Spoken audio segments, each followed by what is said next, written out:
러시아 시베리아의 크라스노야르스크주 남쪽에는 지상 낙원이라고 소문이 난 아주 한적한 농촌 마을이 있습니다. 너무 좋은데. 그죠? 와, 좋다. 너무 좋다. 한 일주일만 있고 싶다. 약 20개의 군락을 이뤄 사는 이 농촌 마을의 주민들은요, 이곳을 유토피아라 부르며 외부와의 접촉을 최소화한 채 주로 마을 안에서만 생활했는데요. 이 마을의 격리된 생활 방식으로 인해 코로나19가 전 세계적으로 확산되던 지난해 많은 사람들 사이에서 안식처를 각광받으며 이주 문의가 쇄도, 코로나19 이후 마을 주민의 수가 3배 이상 급격히 증가하기도 했습니다.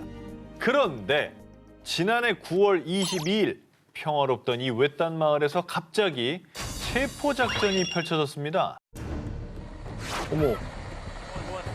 완전 무장한 군인들 아닙니까? 호송차, 버스, 구급차와 의료 대원이 마을 일대에 쫙 배치가 됐고요. 심지어 헬기 넉 대와 중무장한 특수부대, 러시아 연방보안국의 병력들까지 동원됐는데요. 저 정도면 테러리스트 진압하는 수준 아니에요? 그죠. 무슨 일이지? 궁금한데. 그리고 특수작전 끝에 현장에서 체포된 사람은 바로 이 마을의 지도자였던 세르게이 토로프였습니다. 설마. 아니 저런다고 그거 믿어요? 그는 바로 사이비 종교의 교주였는데요. 자신을 부활한 예수라 주장하며 이 마을의 크리스마스도 자신이 부활했다는 8월 18일로 지정. 그리고 빛의 종말이 가까이 왔고 종말이 오더라도 자신이 만든 유토피아에선 살아남을 수 있다고 주장했습니다. 토로프가 예수를 사칭한 배경. 시베리아에서 교통경찰로 일했던 토로프는 1989년 직장에서 해고된 뒤 갑작스런 각성을 통해 하나님께서 나를 이 땅에 보내셨으며 인류에게 전쟁의 폐해와 대혼란에 대해 가르치길 원하신다. 본인을 재림한 예수로 지칭했습니다. 아휴. 당시 구소련의 해체로 혼란스러웠던 시대 상황 속에서 실제로 많은 사람들이 그를 재림 예수로 믿고 따랐는데요. 그렇게 토로프는 1994년 추종자들을 이끌고 크라스노 야르스크주 남쪽의 마을에 최후의 교회라는 사이비 종교단체를 설립. 러시아, 프랑스, 이탈리아 등 세계 각국을 돌아다니며 세계가 종말한다는 교리를 전파했고요. 저렇게 많이 사람 왔어? 봐. CG 아니고? 한때 그를 믿고 따르는 추종자들이 무려 만여 명에 달하기도 했습니다. 진짜 세상은 요지경이다. 토로프는 신도들에게 철저한 채식을 강요했으며 소녀들이 남자 위에 군림하지 않도록 수줍음과 나약함으로 길들이는 등 독특한 교육 방식을 도입. 거기다 아픈 사람이 속출해도 외부와의 단절을 이유로 병원에 데려가지 않았고요. 아이고. 그렇게 병들어 사망하거나 자살하는 신도가 늘어나자 러시아 당국의 감시를 받게 됐는데요. 그런데 재림 예수로 추앙받던 그가 체포된 결정적 이유는 따로 있습니다. 그는 신도들로부터 돈을 빼서 횡령하고 정신적인 학대와 폭력까지 가했던 겁니다. 그의 이런 추악한 혐의가 드러나면서 앞서 보여드렸던 체포 작전으로 긴급 체포. 저런 거 하면 안 됩니다. 사이비라고 하잖아요. 전 세계 이런 사이비 종교를 믿는 사람들이 그 나약한 점을 파고 들어가지고 그 사람 갈취하고 그 사람한테 나쁜 짓 하고 이런 사람들이 너무 많기 때문에 더 혼란이 가중되는 것 같아요. 지구가 끝나는 날 19, 18위 공개합니다. 신세계를 꿈꾸는 모모의 사원. 1994년 10월 4일 캐나다 몬트리올 북부 모린 하이츠에서 불에 탄 시신 5구 발견. 10월 5일 스위스 서부 쉐이리 마을과 스위스 남부 그랑주 슈르살방에서 시신 48구 발견. 자, 이틀 사이에 캐나다와 스위스에서 총 53명이 한꺼번에 사망하는 이 충격적인 사건이 벌어졌습니다. 스위스랑 캐나다는 가까운 나라도 아닌데 되게 멀죠? 양쪽에서 이 여러 명이 사망한 사건이 관계가 있는 거예요? 자, 더욱더 충격적인 거는요. 시신들 중 상당수가 특이하게도 죽음에 앞서 마치 모종의 종교의식을 치른 듯 장미와 십자가가 그려진 예복 차림의 둥근 대열로 누워 있었다라는 점입니다. 자, 그들이 입고 있던 예복은 태양의 사원이라는 사이비 종교를 상징하는 것이었습니다. 아, 또 이거 사이비 종교에서 집단 자살한 것 같은데? 이거는 뭐 지금 죽어야 천국 갑니다 뭐 이런 것 같은데? 맞아. 하지만 일부 시신에서 발견된 총상과 마약 주사 흔적, 또 일부 시신은 비닐봉지에 쌓여 있거나 양손이 묶여 있기도 했는데요. 이에 경찰은 이 사건을 집단 살해로 판단했고요. 살인 혐의로 교주 릭 주렛과 지도자 조셉 디 망브로를 수배했지만요. 얼마 가지 않아 이 두 사람도 시신으로 발견. 이 사건은 살해 사건에서 집단 자살 사건으로 수사 방향이 전환됩니다. 그리고 얼마 후 스위스의 한 사교 연구 전문가가 이날 태양의 사원으로부터 무덤 저편의 편지라는 서한을 받았다라고 밝힘으로써 시신으로 발견된 사람들이 살해된 것이 아니라 집단 자살했을 가능성을 높여주었는데요. 근데 손발이 아니, 근데, 묶여있죠. 뭐 비닐에 감싸져 있는 시신도 있었다고 하는 거 보니까 굉장히 찜찜한 상황이에요. 어떻게 보면 자살을 좀 강요하지 않았을까라는 생각이 좀 들어요. 왜냐면 마약 주사했다는 흔적도 있다 그랬잖아요. 그러니까 마약으로 정신을 못 차리게 하고 죽이면서 마치 이제 이 여기 있는 사람들이 전부 다 같이 죽어야 된다 이런 걸 강요한 게 아닌가. 태양의 사원은 벨기에 출신의 심령 치료사였던 교주 릭 주렛이 설립한 사이비 종교 집단인데요. 릭 주렛은 신도들을 모으기 위해 유럽 각지를 떠돌면서 이런 주장을 했습니다. 조만간 말세와 함께 불의 심판이 닥칠 것입니다.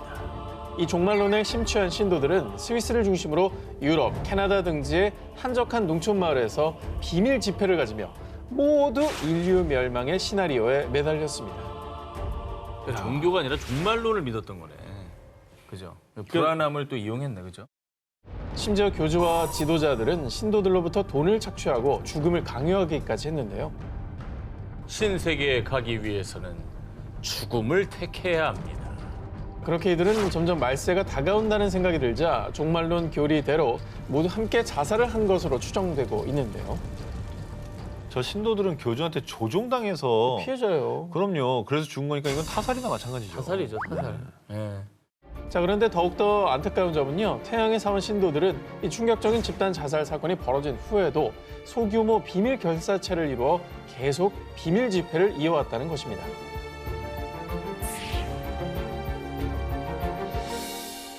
지구가 끝나는 날 19, 17일을 공개합니다. 우간다를 혼란에 빠뜨린 사건. 2000년 3월 17일 오전 우간다 수도 캄팔라에서 남서쪽으로 약 320km 떨어진 카누 응구의 한 교회에서 화재가 발생. 이 화재로 무려 500여 명의 신도들이 목숨을 잃고 말았습니다.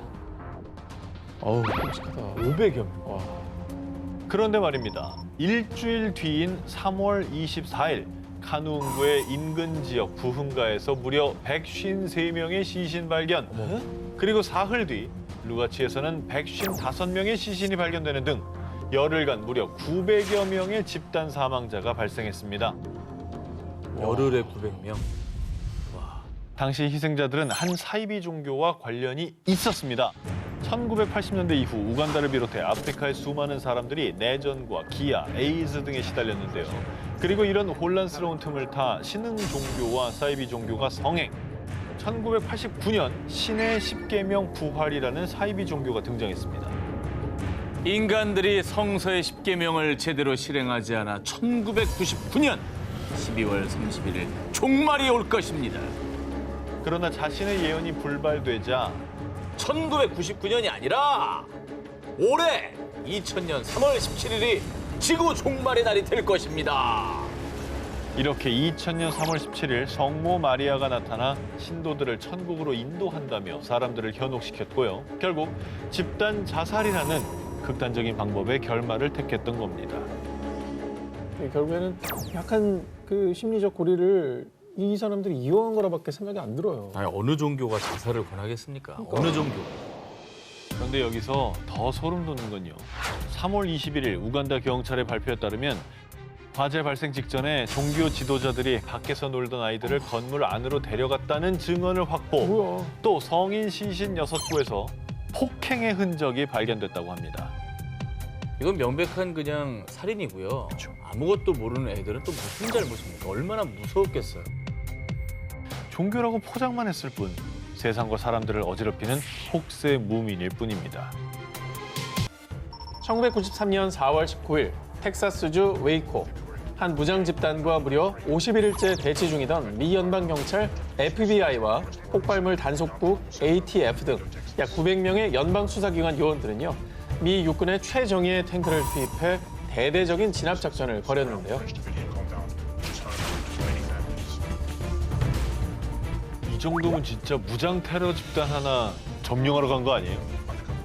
텍사스 한복판에서 흡사 전쟁을 방불케 하는 진압 작전이 벌어진 이유. 이 종말론을 신봉하는 사이비 종교 집단 다윗파의 교주 데이비드 코레시와 그의 추종 세력을 진압하기 위해서였습니다. 얼마나 세력이 크면 저렇게 했을까. 자, 그렇습니다. 다윗파의 교주 코레시는 스스로를 인류의 마지막 선지자이자 재림 예수라 칭하며 신도들을 모았고요. 급기야 80년대부터는 100여 명의 신도들과 웨이코에서 집단 생활을 시작.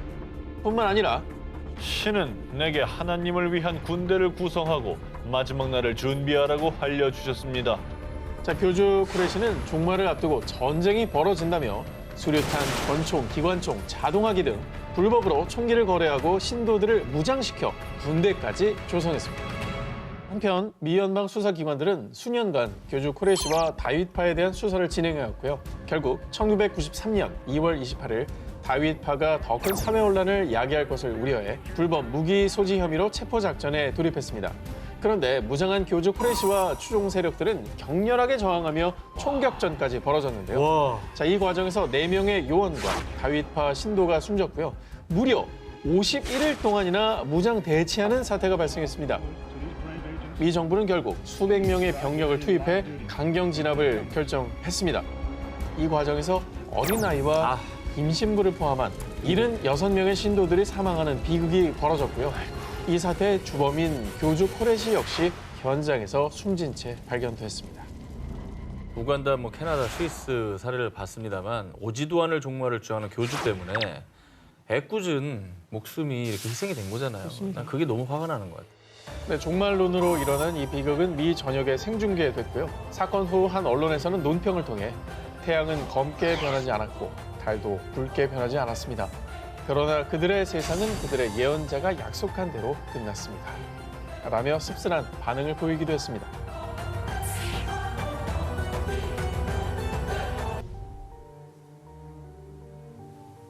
정감록? 이건요, 조선시대 때 백성들 사이에 널리 퍼져 있었던 예언서, 정감록입니다. 예언서. 네, 노스트라다무스 그런 맞습니다. 것처럼. 네, 아. 민간에서 은밀히 입에서 입으로 전해진 이야기들을 모은 책인데요. 자, 그렇다면 이 내용 중에서 전용해가 이용하려 한 건 무엇이었을까요?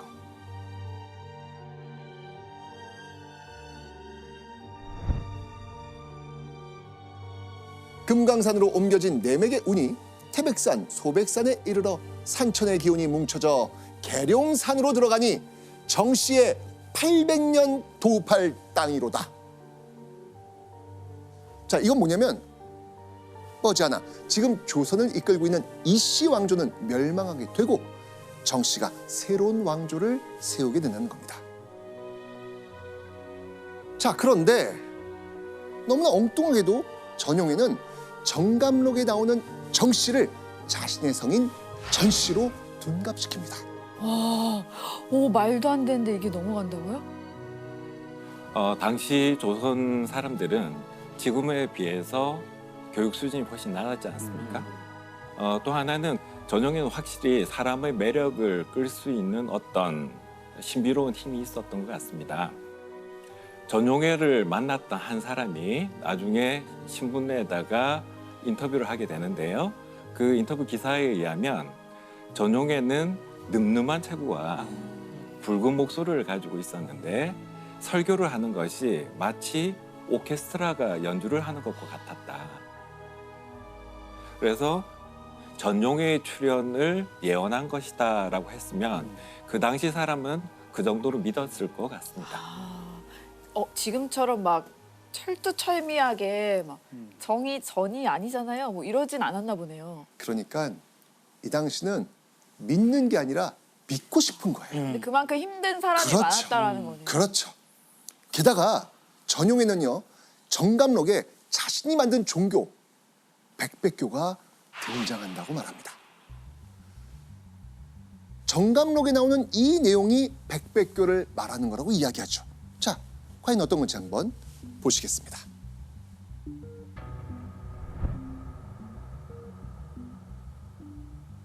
구인종어 양백. 사람을 구할 싹은 양백에 있다. 자, 여기서 말하는 양백은요, 원래 태백산, 소백산을 가리키는 말입니다. 양백이 있잖아요. 네네. 네. 그런데 태백산과 소백산이 백백교와 대체 무슨 상관이 있을까요?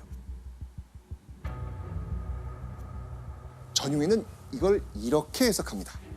정감록에 나오는 양백이 태백산과 소백산이 아니라 백백, 즉 백백교를 뜻한다. 그러니까 사람을 구할 곳이 양백, 백백교다라는 것이죠. 어처구니 없게도 장소를 뜻하는 단어를 종교명으로 해석해버린 겁니다. 근데 이건 조금 그럴싸한데요? 그렇죠. 네. 해석하기 나름이죠, 이거. 네. 넘어갔는데 거의. 넘어왔어요, 지금.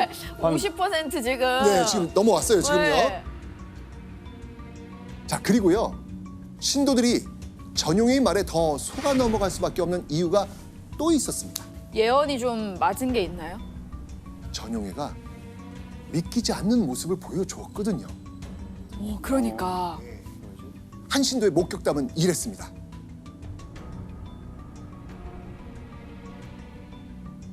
전용회가 종일 술을 마셔도 취하지 않아. 그 모습을 보고 전용회를 신의 아들이라고 믿었던 겁니다. 또 다른 신도는요,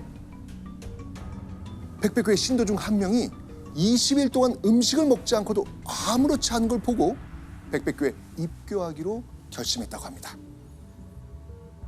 배고파 지금 굶어 죽어야 되는 시대잖아요. 근데 아무것도 안 먹는데도 버티는 거야. 이건 기적인 거죠. 그리고 전용에는요, 신도들이 자신을 보통이 아닌 존재, 신적인 존재로 여길 수 있도록 또 하나의 특별한 방법을 사용했습니다.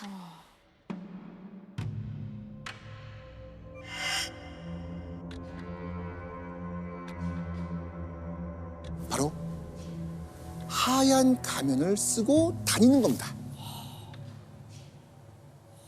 지금으로 치면 얼굴 없는 연예인. 그러니까 신비주의로. 그렇죠. 신비주의 전략을 썼던 겁니다. 자, 그래서 대원님 전용의 얼굴을 아는 사람도 거의 없었습니다. 그렇게 교세를 확장하던 이 백백교, 아주 으슥한 백백교의 교당에서는요, 백백교 신도들의 이런 목소리가 울려 퍼집니다. 오늘 안 탄댔잖아요. 빽빽빽 의의의 적적적 빽빽빽 의의의 너무 적적적 빽빽빽 의의의 적적적 빽빽빽 의의의 적적적 빽빽빽 의의의 적적적 가뭉가뭉뭉 하시읍승성 뭐 이런 것들 계속 읊어 나오는 거예요. 전용에는 신도들에게 이런 주문을 외우라고 합니다. 왜였을까요?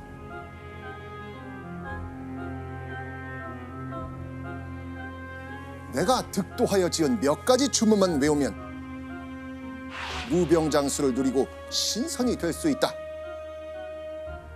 즉 무병장수하고 부귀영화를 누리려면 이 주문을 외워야 한다는 겁니다. 그 당시 사람들이 오랫동안 그 지배계층의 억압을 받다가 이제는 일본의 지배까지 받게 되는 그런 상황이잖아요. 혼란했던 시대에 간단한 주문만 외면 복을 받는다니 마다할 이유가 없었던 거죠. 만약 전용의 말을 믿지 않거나 의심하는 신도들은 어떻게 됐을까요? 전용에는 신도들 앞에서 이렇게 말합니다. 나를 믿지 않는 자는 이 자리에서 목숨을 잃을 것이다.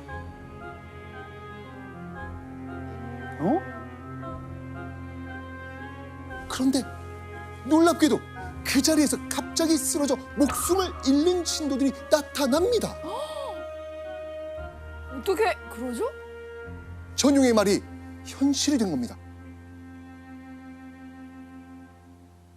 이 모습까지 본 신도들, 세상을 구원할 신 대원님 전용해의 능력을 더욱더 믿을 수밖에 없었을 것입니다. 그런데요,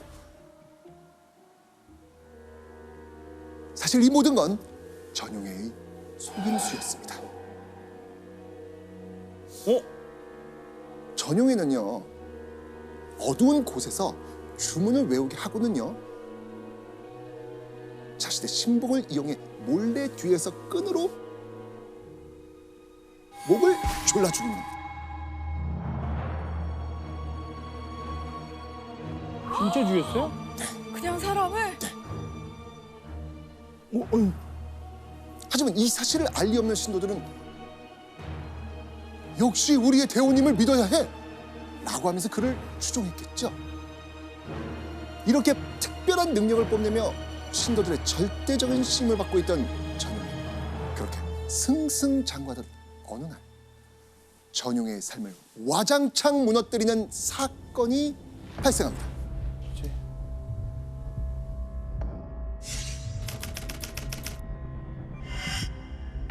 애첩을 생매, 교살, 역살.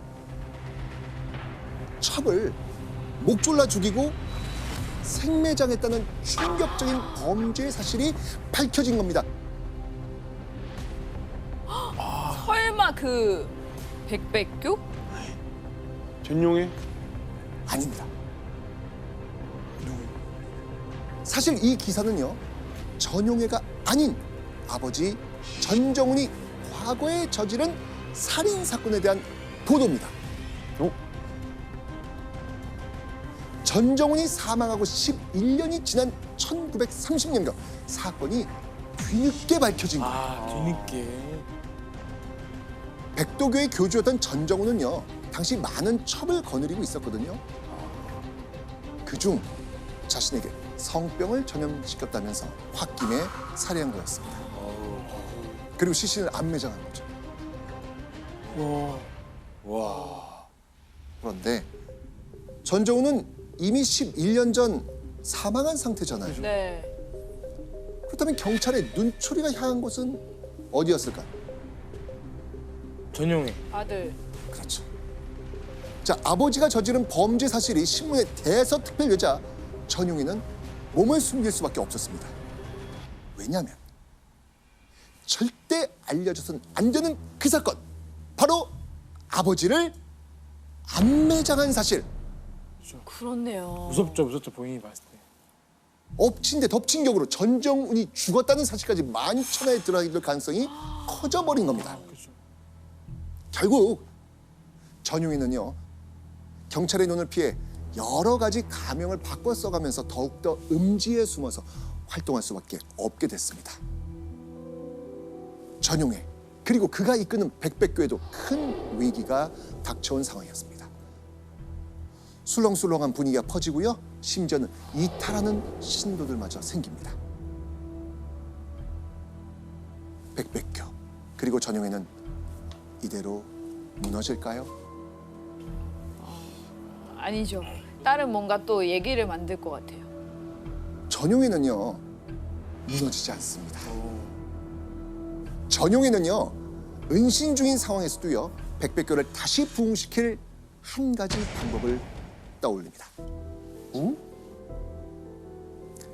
집 나간 신호들의 발길을 붙잡은 전용해의 히든 카드, 제가 보여드리겠습니다. 뭐야? 바로 이겁니다. 십자가. 뭐죠? 돌? 돌인가요? 그냥 돌인데. 좀 특이한 돌이다. 돌? 네, 맞습니다. 위기에 처한 백백교를 구원한 건 바로 돌이었습니다. 왜? 돌? 왜요? 심지어요, 이것을 얻기 위해 전국 각지에서 사람들이 모여들기까지 합니다. 근데 그냥 돌처럼 보이는데 이걸 어떻게 사람들의 마음을 빼앗아요? 신의 돌 이런 근데 건가요? 약간 독특해요 돌이. 사실 이건 평범한 돌이 아니었거든요. 그죠? 그럼요. 뭐가 있는데요? 뭐예요? 금. 금광석. 금광석. 그러니까 이 돌은 금을 품은 돌이었습니다. 전용해가 집 나간 신도들의 마음을 되돌리기 위한 방법으로 금광 사업을 시작한 겁니다. 자, 그가 금광 사업을 시작한 데는 이유가 있었습니다.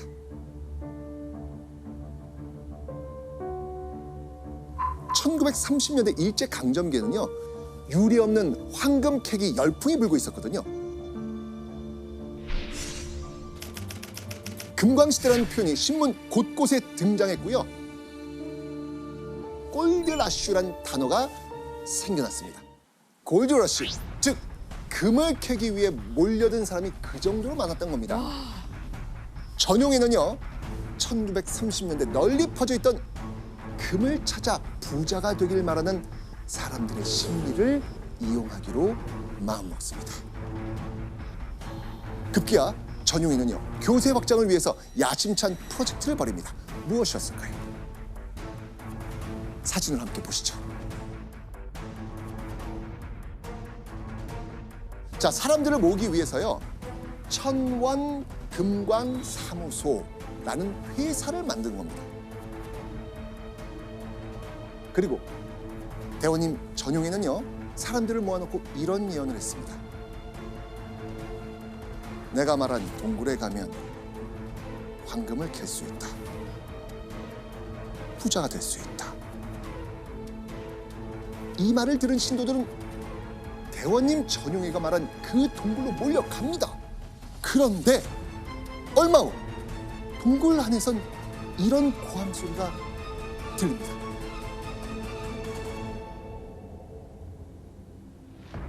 여기 노다지가 터졌다. 여기도 황금이 있다. 실제로 엄청난 양의 금광석이 백백회 동굴에서 발견된 겁니다. 내 눈앞에서 우리의 구원자 대원님이 말한 예언이 이루어짐을 본 거잖아요. 이혼한 게 맞았어. 더 믿죠 이제. 백교를 더 믿겠죠. 그렇죠. 그런데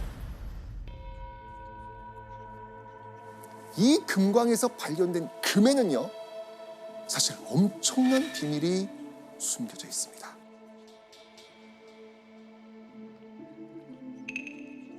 먼저 전용에는요, 금광 사업을 위해서 문을 닫은 폐광 하나를 싼 값에 인수합니다.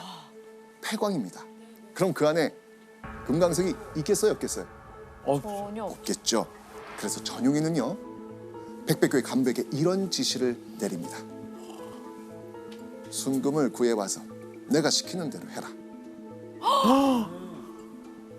그리고 어렵게 구해온 금을요, 몰래 밤에 작두로 짧게 잘라서 돌에 박아 넣었던 것이죠.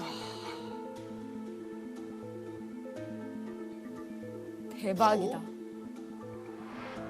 아무것도 아닌 돌을 단숨에 금광석으로 탈바꿈시킨 겁니다. 그리고 천원금광 사무소가 있던 곳, 어디일까요? 바로 동두천의 산. 아까 그 경기 동두천 맞습니다. 첫 번째 영상이요? 맞습니다. 우리가 오프닝 때 보았던 수많은 사람이 안매장되어 있었던 그 산입니다. 끔찍한 시신이 발견됐던 장소가 원래는 금을 캐던 금광이었던 것이죠. 사진 속에서 봤던 사무실 외에도 금을 캘 때 꼭 필요했던 금방앗간이라든지 화약고 같은 것도 갖추었거든요. 그러니까 다시 말하면 금광인 것처럼 꾸민 게 아니라 실제 금광을 차린 거였습니다. 게다가 신도들을 초청해서 성대한 개광식까지 했죠. 그런 상황에서 이게 사기일 거라고 생각하는 신도들이 많지 않았다는 겁니다. 자, 이 사진은 바로 백백교의 주요 간부들. 그렇다면 간부들이 찍힌 단체 사진의 백백교의 대원님, 전용이는 어디 있을까? 있어요?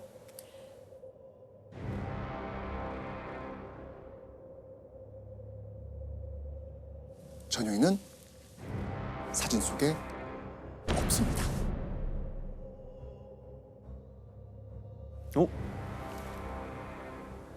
아, 그치. 신비주의 전략을 취한 전용이는요, 자신의 얼굴을 드러내지 않습니다.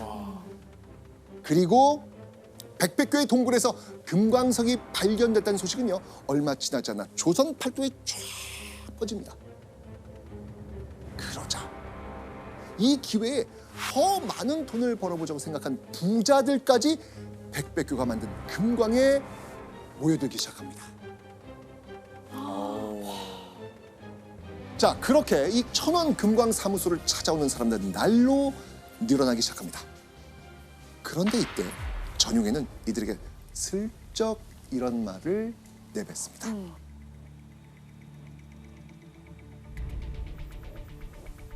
백백교를 믿는 자만이 금광에서 금을 캘 수 있습니다.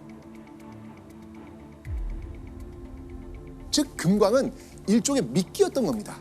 금을 미끼로 백백교의 신도들을 모았던 것이죠. 그리고 전용에는 사람들에게 이런 말을 합니다.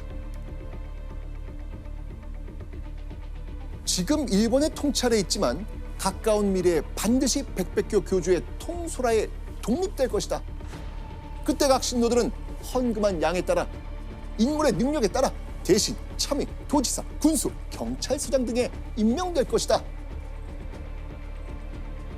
결국 일제는 망하게 되는데 일제에게서 독립한 뒤에는 전용의 자신이 새로운 신이 돼 조선을 지배할 것이다 라고 이야기한 것이죠. 그리고 그때 낸 돈의 양에 비례해서 자리를 주겠다는 주겠다. 겁니다. 결국 돈 받고 주는 거잖아요. 그렇죠. 자, 돈이 많은 사람들은 이 이야기를 듣고 어떤 생각을 했을까요? 와, 이게 경찰서장 될 수 있겠는데 생각했을 것 같아요. 돈으로 사야겠다. 네. 그러니까요. 내가 헌금을 많이 하면 새로운 세상, 전용의 세상이 왔을 때 높은 자리에 올라갈 수 있으리라 이렇게 생각을 했겠죠. 제 주변에서 정말 가까운 지인 중에 한 분도 원래 우리 집안이 엄청 부자였었다. 우리 할아버지 할머니 세대 때. 근데 우리 할머니께서 종교에 이렇게 깊이 빠지셔서 논 밭 땅을 다 헌금으로 냈다. 막 그런 얘기해서 지금 힘들게 살고 있는 지인도 계시거든요. 그런 분들이 좀 그 당시엔 좀 많았던 것 같아요. 네. 자, 그러면 돈이 없는 사람은 어떻게 했을까요? 빚을 내서 헌금을 합니다. 빚을 낼 수 없는 상황. 그럼 어떻게, 근데 답이 없는데. 노동으로. 아, 그래서 제가 만약에 아버지예요? 그러면은 제 딸을 전용에게 바치겠다. 바치는 거요? 맞아요? 네. 그 경우에는요, 바로 백백교에 가입한 신도들의 딸, 손녀와 같은 어린 처녀들. 진짜? 아이고. 이렇게 바쳐진 어린 처녀들을 이렇게 불렀습니다. 시녀. 즉 전용회의 시녀가 되는 겁니다.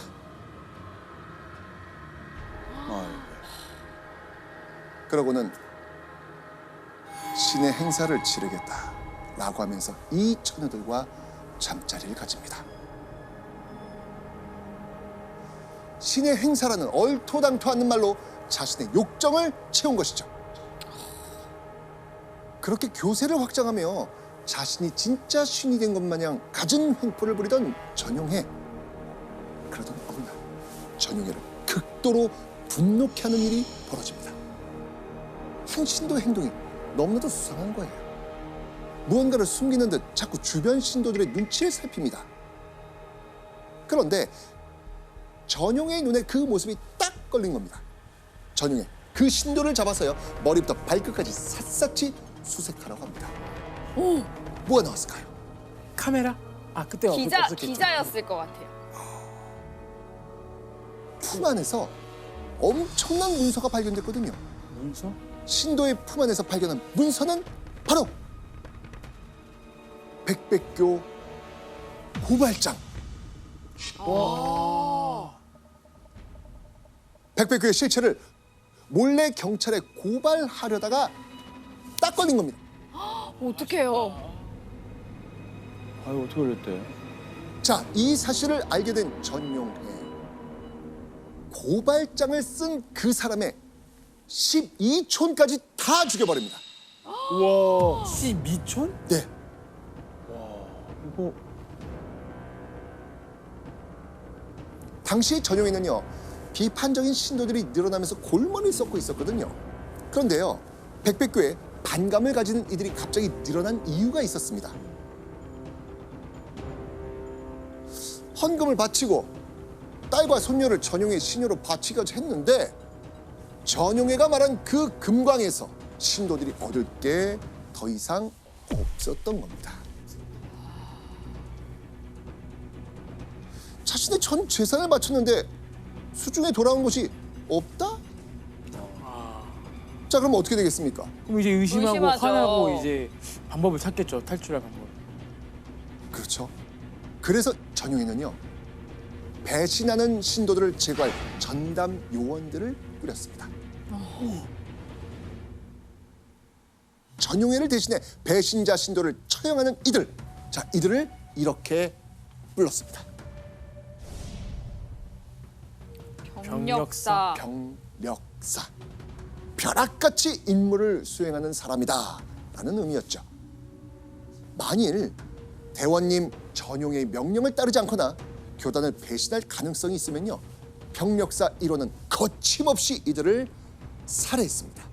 살인도 서슴지 않는 바로 백백교의 광신도들이었던 겁니다. 그리고 이후에 전용에는요, 신도들이 변심하지 않도록 아주 특별한 방법을 씁니다. 보통 사이비 종교가 꼭 쓰는 방법이 있거든요.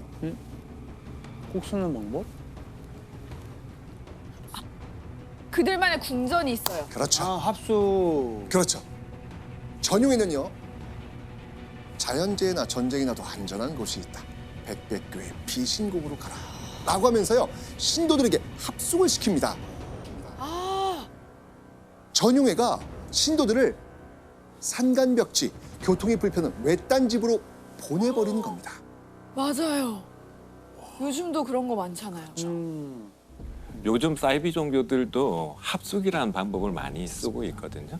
합숙을 하게 되면 신도들끼리 믿음도 강해질 거라는 생각도 있을 것이고, 무엇보다도 배교를 하는 그런 신도들을 조기에 발굴하겠다는 그런 의도도 있는 것 같습니다.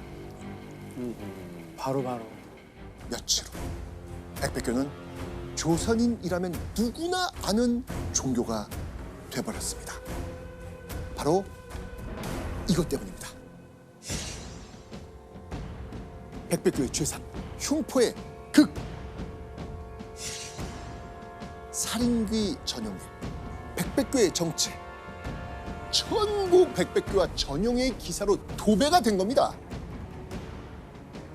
그 당시는 매체가 신문밖에 없잖아요. 그렇죠. 다 전 국민이 다 봤다고 봐야죠. 맞습니다. 이건 어마어마한 기사인 네, 거예요, 네. 지금요. 종교라는 탈을 쓰고 있지만 사기, 부녀자 능욕, 강도, 살인 등 정말 거침없이 범죄를 저지르던 백백교의 민낯이 비로소 세상에 드러나게 된 겁니다. 그런데 수사 결과 일제 경찰을 가장 놀라게 한 건 살해당한 백백교 신도들의 수였습니다.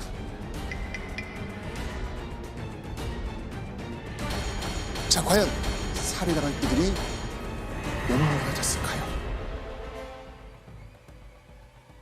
천진난만한 어린이 77명, 아, 소년, 소녀 32명, 50살이 넘은 노인 60명, 유약한 부녀 85명 등이 오. 포함되어 있다는 겁니다.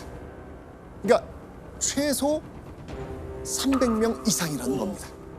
와, 너무 죽였다. 300명? 살인 집단이잖아요. 그렇죠. 그렇네. 자, 그리고요, 조사가 한창이던 당시 기사에서는요, 백백교 사건을 이렇게 표현하고 있습니다. 이건 예원 씨가 한번 읽어주시죠.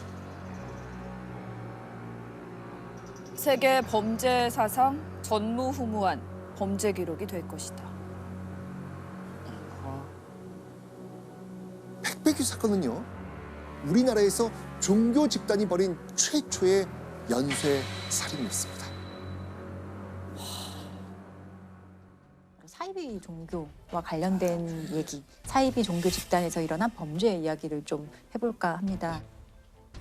종교는 사실 누구나 개인의 어떤 신념과 가치관에 따라서 선택할 수 있는 거고, 이 종교란 게 가끔 또 살아가는데 개인한테 또 큰 힘이 되는 경우도 있어요. 근데 90년대 당시에 일본을 발칵 뒤집는 사건, 일본을 떠나 이제 전 세계가 이제 경악한 사건이 터지죠. 바로 그 일본 도쿄 지하철 그 살인가스 테러 사건이죠. 예. 지금 도쿄가 이른바 독극물 테러의 충격을 받고 있습니다. 도쿄 중심가를 관통하는 지하철에서 동시다발적으로 독가스가 뿜어져 나왔습니다. 일본 도쿄 지하철 독가스 사건은 사이비 종교 오음 진리교의 소행으로 압축돼 들어가고 있습니다.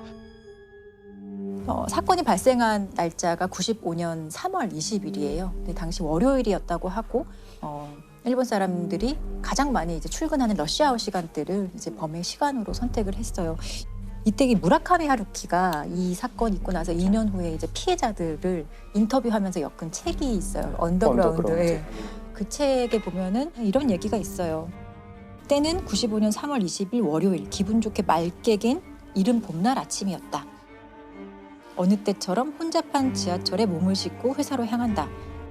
평소와 다를 것 없는 지극히 평범한 아침이었다. 가발을 쓰고 가짜 수염을 붙인 젊은 남자 5명이 뾰족하게 갈아둔 우산꼬챙이로 기묘한 액체가 든 비닐봉지를 찌르기 전까지는 이 기묘한 액체라는 것은 이제 살인가스를 얘기하는 것이고요. 당시에 사람들이 어떤 일이 일어난지 몰랐죠. 사람들이 너무 호흡하기 힘들고 뭐 코와 귀에서 막 피가 나고 뭐 영문도 모른 채 무조건 이제 지상으로 올라가죠.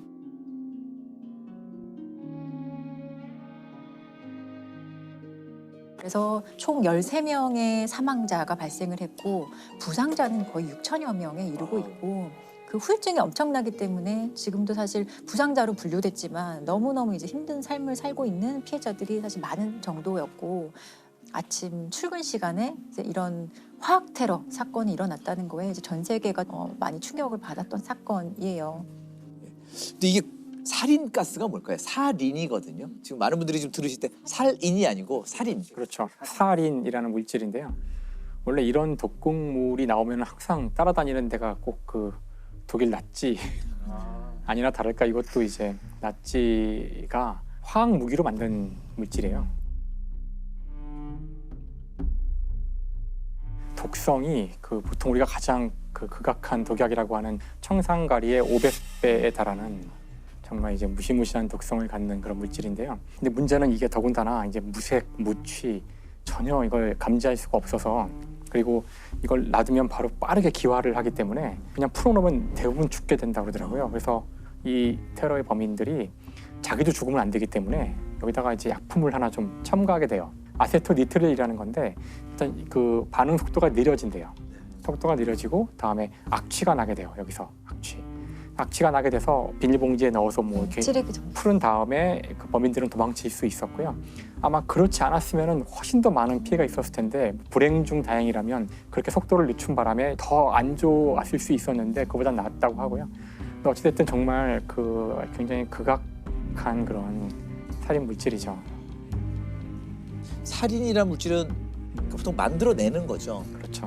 아무나 만들 수 있나요? 아니죠. 그 화학 무기로 만들어지는 거니까 전문가들이 있어야죠.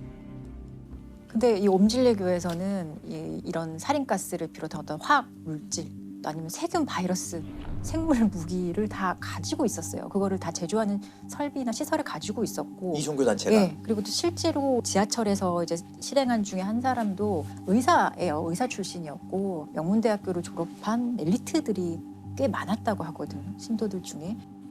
경찰의 주목을 새로 받기 시작한 화학연구반은 교단 내의 비밀 조직입니다. 30명 이상의 의사와 화학 전문가들로 구성된 화학연구반은 독가스, 생물학 무기 그리고 핵전쟁까지도 준비를 하고 있었습니다. 그리고 또 이게 어떤 실행에 옮기기 위해서는 뭐 살포할 때 필요한 군용 헬리콥터까지 가지고 있었거든요. 사실 범죄 단체인 걸 당시에도. 아니 왜 이런 테러를 목적이 있을 거 아니에요? 목적은 결국에는 이 교주 개인이 뭔가를 옴질리교를 계속 이제 지탱하기 위해서 예언 같은 걸 자꾸 해요. 그 예언이 실행되고 있는 예언이다. 내가 말한 대로 될 거라는 것을 보여주기 위해서 이런 테러를 자행한 거거든요.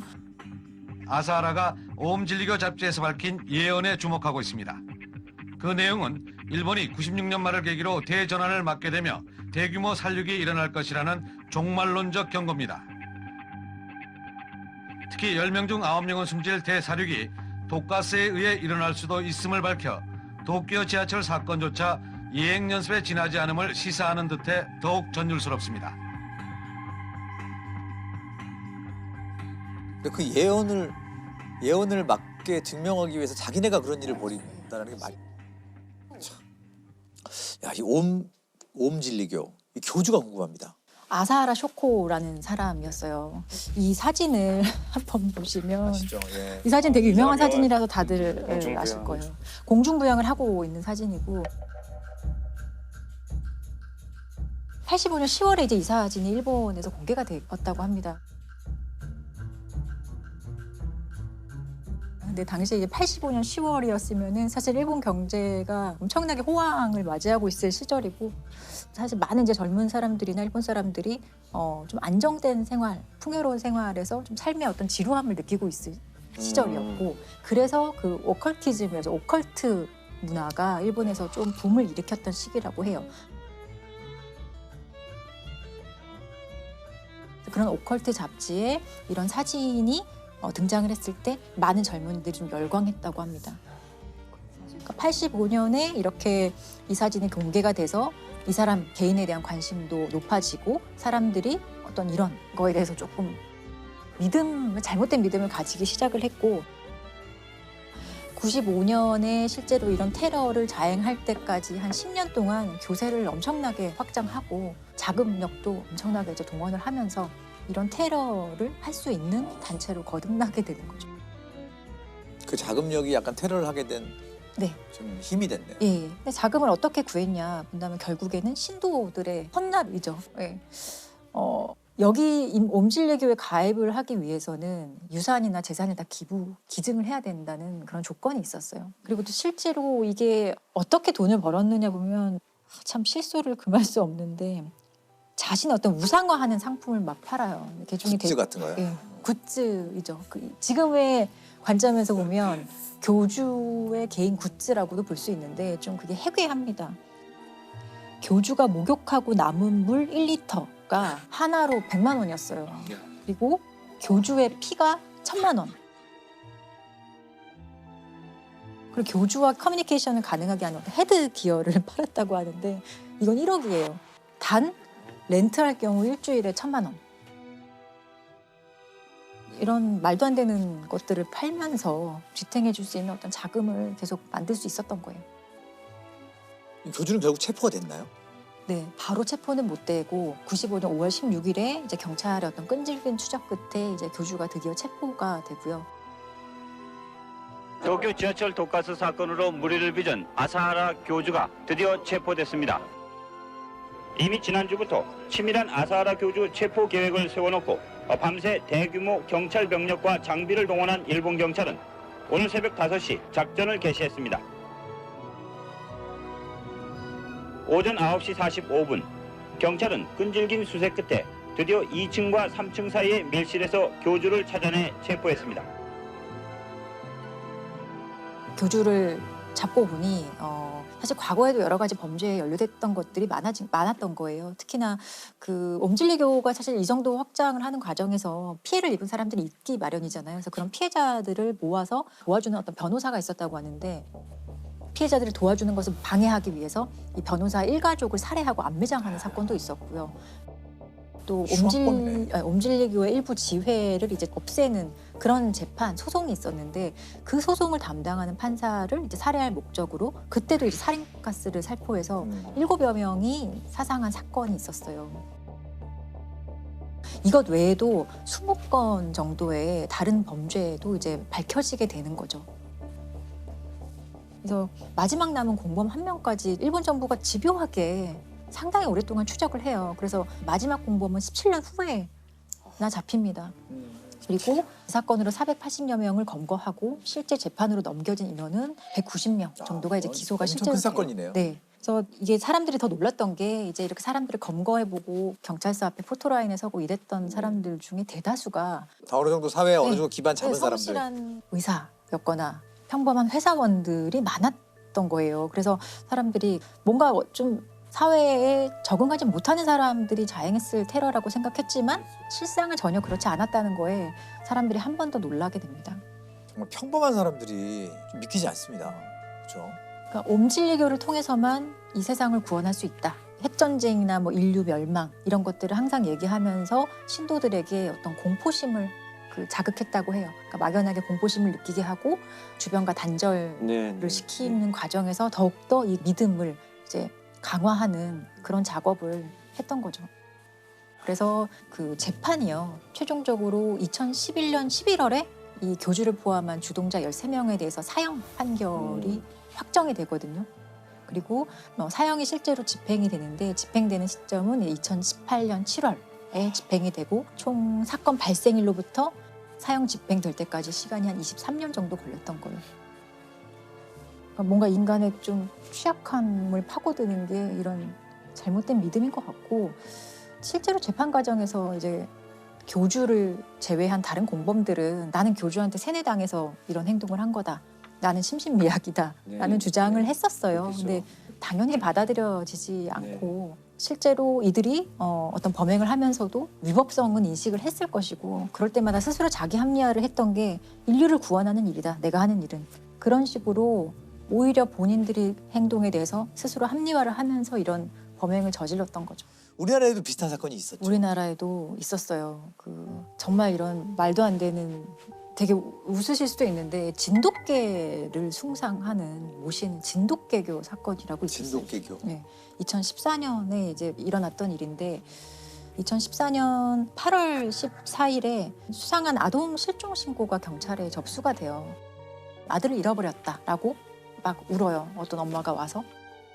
근데 그 아이를 어디서 언제 잃어버렸습니까? 라고 물어보니까 아이가 잃어버린 시점이 이미 한 달이 지난 거예요.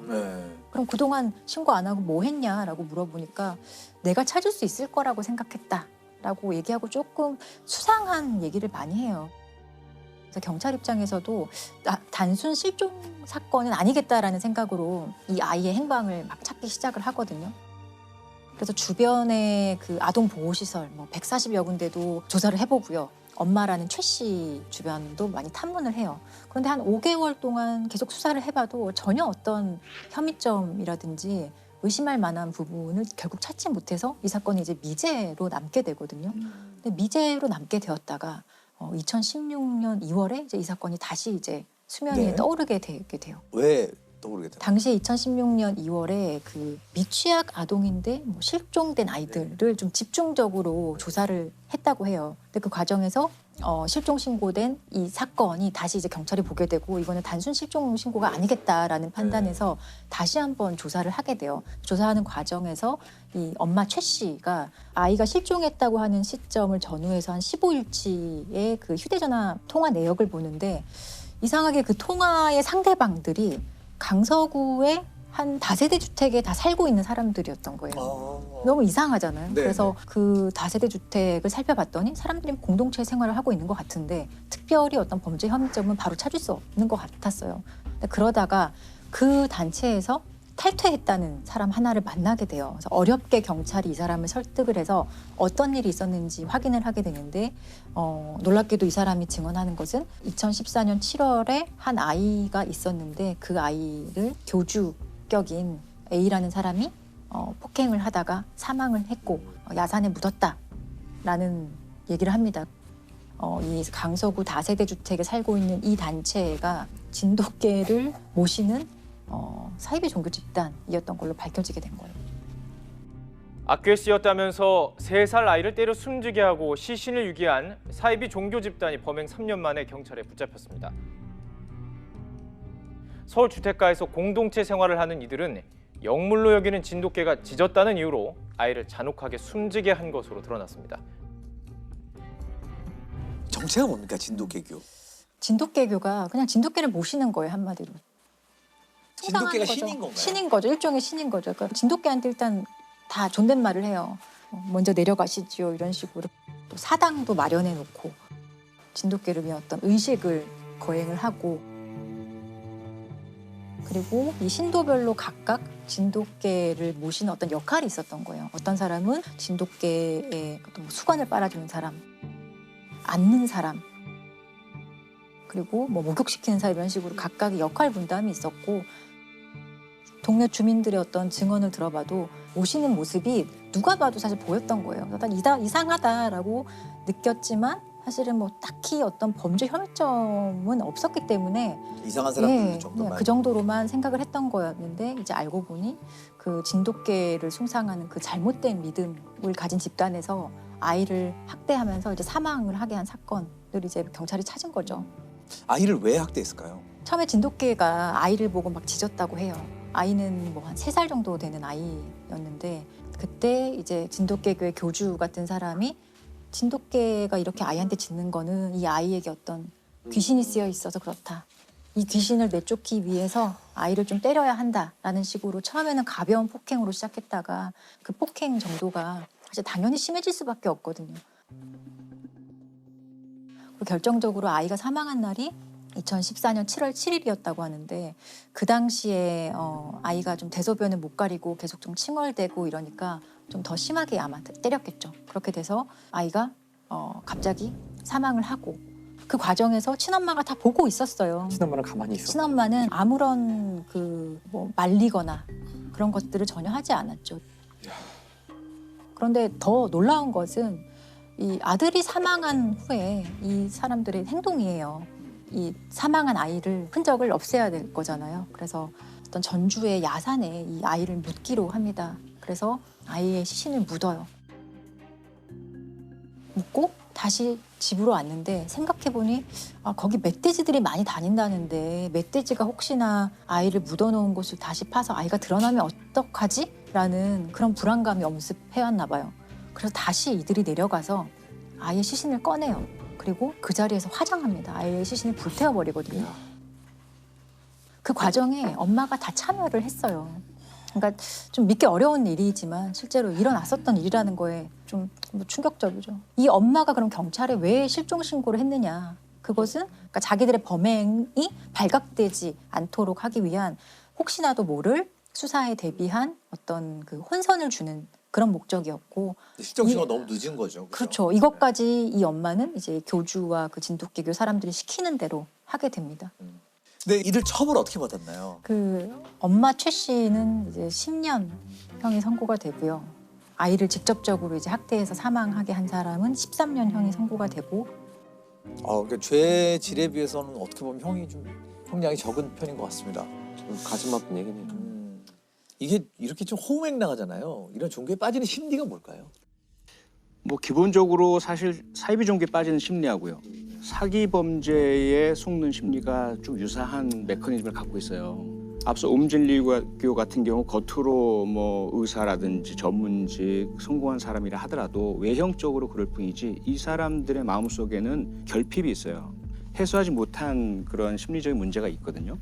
여기 두 번째 상황적 요인이 겹치게 됩니다. 예를 들자면 뭐 오음진리교 같은 경우는 일본의 95년 당시의 그 시대 상황이 있고 거기에 전반적인 삶에 대한 의미의 상실이라든지 뭔가 새로운 돌파구를 찾는다든지, 여기에 세 번째 이러한 상황을 노리는 이 범죄자들, 사이비 종교의 교주나 혹은 사기 집단이나 아주 촘촘하게 짜여진 전략이 들어갑니다.